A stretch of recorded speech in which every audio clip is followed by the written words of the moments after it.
we feel at the Active Managers Council that framing this as an active versus passive debate is somehow misguided. That it's what is the role of active, what is the role of passive, and we should point out here that we published a short piece about the risks of passive. That people think, I think often people assume that passive is lower risk than active active strategies, and it simply isn't the case.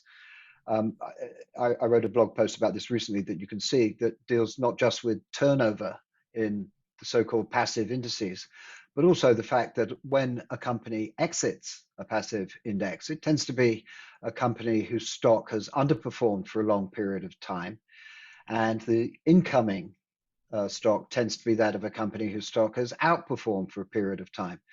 So there is a tilt that is quite noticeable in passive benchmarks towards momentum and away from value.